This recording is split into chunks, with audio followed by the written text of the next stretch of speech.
A ton of content recently about approaching and building a better 2026 for yourself, and here's what I've observed. You see, a lot of what people talk about is about setting goals and making sure that you journal and you kind of put it on paper on what you need to achieve. And although it's important, I don't think setting goals is our problem, right? I think that the people that take action are the ones that thrive, and we know this. I'm sure you had goals in 2025 that made complete sense, but you let them go when things got hard. It happens to everyone. And that's what I want to talk about today. You see, we don't fail because we don't try.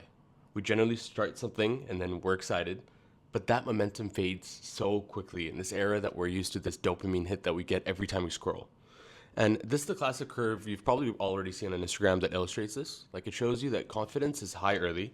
And for example, I recently started content, and one of the first few videos that I did and that I posted went viral. And I thought I was above, like, on top of the moon.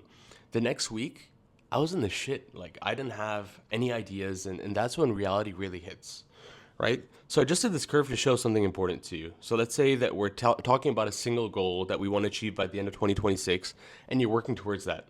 And what I'm trying to illustrate here is that no matter how confident or disciplined you are, you will hit the phase where, you have a point in time where you have zero motivation, no urgency, progress feels slow. It's pretty horrible.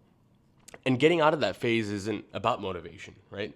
This is why setting goals matter in the first place and why I would never take that away from anybody. Not from the start, but for the dip. So you know why you're doing it. So you have a support system and you default to consistency over intensity.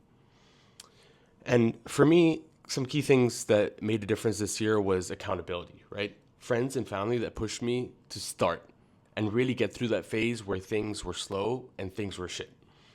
The next I'd say is committing before you have any clarity on how you're going to achieve said goal, right? So investing early, locking myself in, forcing myself to figure things as I went through it. So when things feel hard in 2026, know that you're not failing. You're standing behind the door of sustained growth, and you just need to keep going. Take care.